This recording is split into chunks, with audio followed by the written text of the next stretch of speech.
Crack हर घर में होते हैं, किसी घर में ज़्यादा होते हैं तो किसी घर में कम होते हैं। अब क्रैक्स भी दो टाइप के होते हैं, हेयरलाइंस क्रैक्स और मेजर क्रैक। ये दो टाइप के क्रैक्स छत में, दीवार के प्लास्टर में, ब्रेक वर्क में और घर में दो जगह क्रैक सबसे ज़्यादा आपको मिल जाएंगे। और वो दो जगह कौन सी है? पहली है विंडो और डोर के आसपास, दूसरी है कॉलम और ब्रिक वर्क के जॉइंट पे और दीवार में जहां पर पाइप होते हैं। अब पाइप आपके चाहे लाइट के हों या फिर आपके प्लम्बिंग पाइप हों। अब क्रैक्स आपके घर में आ ही गए हैं तो केमिकल कौन सा यूज़ करें जिससे हमारे क्रैक्स ख़त्म हो जाएं जड़ से? घर बनाते में क्या क्या सावधानी हमें रखनी चाहिए कि जिससे आने वाले टाइम में हमारे घर में कभी भी क्रैक्स ना आएं? पहले जानते हैं हम कि हम हेयर लाइंस क्रैक को कैसे ठीक कर सकते हैं। हेयर लाइंस क्रैक को ठीक करने का सबसे अच्छा तरीका ये है, एशियन पेंट का आपका क्रैक्स फिलर आता है, या फिर आप सिक्का कंपनी का भी ले सकते हो, या फिर आप डॉक्टर फिक्सिट का भी ले सकते हो। इसका तरीका ये है, क्रैक को अच्छे से ओपन कर लें थोड़ा सा, और उसमें जितना भी डस्ट है उसको निकाल लें।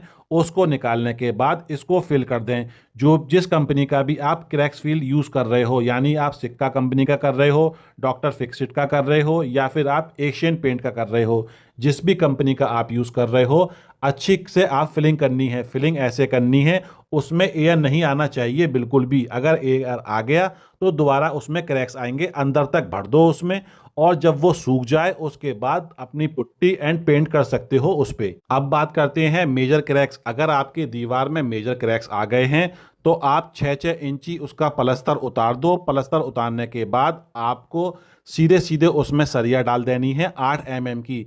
8 mm की सरिया कितनी दूरी पर डालनी है? आपको डालनी है 7 से 8 इंच की दूरी पे। उसको डालने के बाद फिर आप उस पे बदरफुट यानी रेता और सीमेंट का प्लस्तर करा दो। जितनी अच्छे से आप प्लस्तर करा दोगे उतना ही अच्छा रिजल्ट आएगा, और आगे चल कर उसमें आपको क्रैक्स देखने को नहीं मिलेंगे। आप जब प्लस्तर करा दो उसमें भी आपको तराई अच्छी करनी है। जितनी अच्छी आप तराई कर दोगे उतना ही अच्छा रिजल्ट आएगा।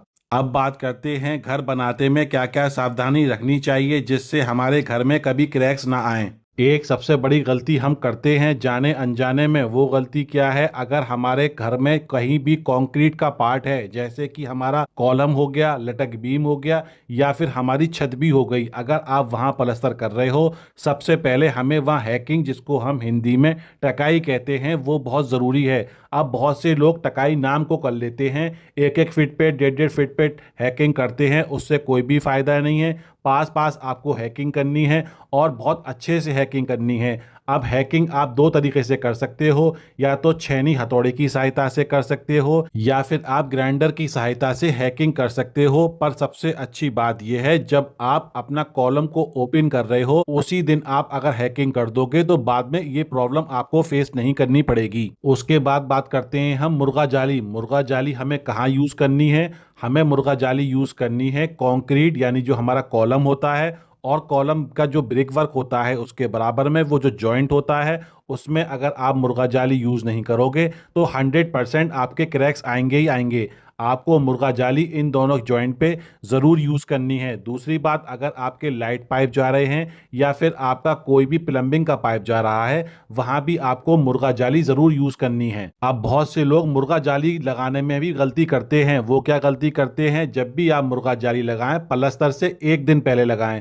सेम डे आप मुर्गा जाली लगाने के बाद उस पर प्लस्तर ना कर दें। मुर्गा जाली हमेशा एक दिन पहले फिक्स कर देनी चाहिए, उसके नेक्स्ट डे हमें प्लस्तर करना चाहिए। अब आप वीडियो में देखो, ये हमारा जो है विंडो का फ्रेम है, यानी विंडो है, और ये हमारा जो है आपका डोर है। इनके ऊपर से क्रैक्स आ रहे हैं। इनके ऊपर से क्रैक्स क्यों आ रहे हैं? क्योंकि हमने इसमें दीवार में बीम नहीं दिया है। बीम बहुत से लोग देते भी हैं तो सिर्फ विंडो पे या फिर डोर पे दे देते हैं, वो सफिशिएंट नहीं है। वो देना बिल्कुल भी गलत है, ऐसे कभी भी नहीं देना चाहिए। वॉल टू वॉल हमें बीम देना है। अगर आपने बीम दिया तो कभी भी ये आपके क्रैक्स आपको दीवार में देखने को नहीं मिलेंगे। आप प्लस्तर के लिए बहुत से लोग कंफ्यूज होते हैं, सीमेंट कौन सी यूज करें, पीपीसी सीमेंट यूज करें या ओपीसी सीमेंट यूज करें। प्लस्तर में आप पीपीसी सीमेंट यूज करो, कोई भी प्रॉब्लम नहीं है। अगर आप पीपीसी सीमेंट यूज करोगे तो आपके 10 से 15 रुपए पर बैग आपको सस्ता पड़ेगा ओपीसी सीमेंट से। सीमेंट लेते में भी हमें कुछ बातों की सावधानी रखनी चाहिए। ध्यान दें,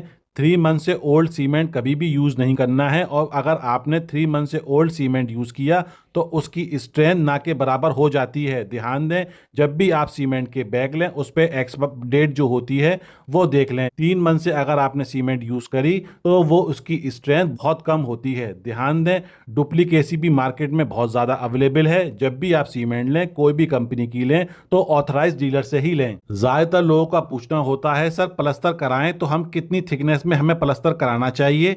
थिकनेस तीनों प्लस्तरों की अलग अलग होती है, यानी घर के अंदर अगर हम प्लस्तर करा रहे हैं तो उसकी थिकनेस अलग होगी, बाहर की दीवारों का प्लस्तर करा रहे हैं उसकी थिकनेस अलग होगी, सीलिंग का प्लस्तर अगर आप करा रहे हो तो उसकी थिकनेस अलग होगी।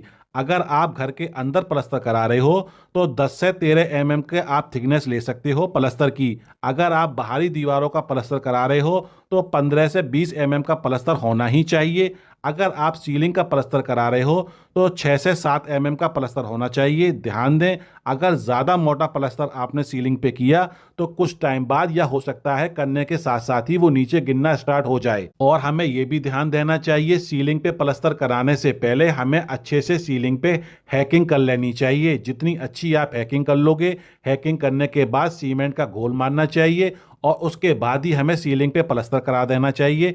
और प्लस्तर की जो थिकनेस होगी वो 6 से 7 mm से ज़्यादा नहीं होनी चाहिए। सबसे ज़्यादा कंफ्यूजन होता है कि हम प्लस्तर कराते में रेशो का रखें अपने मोटार का। हमें सबसे पहले ये ध्यान देना चाहिए जो हमारा रेता है उसको हमें छान के यूज़ करना चाहिए। जितने अच्छे से आप रेता छान लोगे उतना ही अच्छा रिजल्ट आएगा। उसमें छोटे मोटे जो कंकड़ होते हैं सब निकल जाते हैं छानने से। अगर आप इंटरनल प्लस्तर करा रहे हो तो 1:6 का आप रेशियो यूज कर सकते हो, यानी 1 पार्ट हमारा सीमेंट हो गया और 6 पार्ट हमारा जो हो गया रेता हो गया। अगर आप सीलिंग का प्लस्तर करा रहे हो या घर के बाहरी दीवारों का प्लस्तर करा रहे हो तो आप 1:4 का रेशियो यूज कर सकते हो, यानी 1 पार्ट हमारा जो हो गया सीमेंट हो गया और 4 पार्ट हमारा जो हो गया वो रेता हो गया। सबसे बड़ी गलती ये होती है जब हम मोटार या फिर कुछ जगह पे इसको मसाला भी कहते हैं जिसको हम अपने प्लस्तर में यूज करते हैं, आप उसको 1 घंटे के अंदर यूज कर लो। ज्यादातर देखने को मिलता है एक बार हम मसाला बना लेते हैं सुबह में और शाम तक उसको यूज करते हैं और कुछ दिन बाद प्लस्तर हमारा फूलने लगता है और वहीं से गिरने लगता है या क्रैक्स आ जाते हैं। ध्यान दें, जब भी आप मसाला बनाएं तो 1 घंटे के अंदर हमें यूज कर लेना चाहिए और बार बार उसमें पानी नहीं डालना है, इस बात का भी ध्यान आपको रखना चाहिए।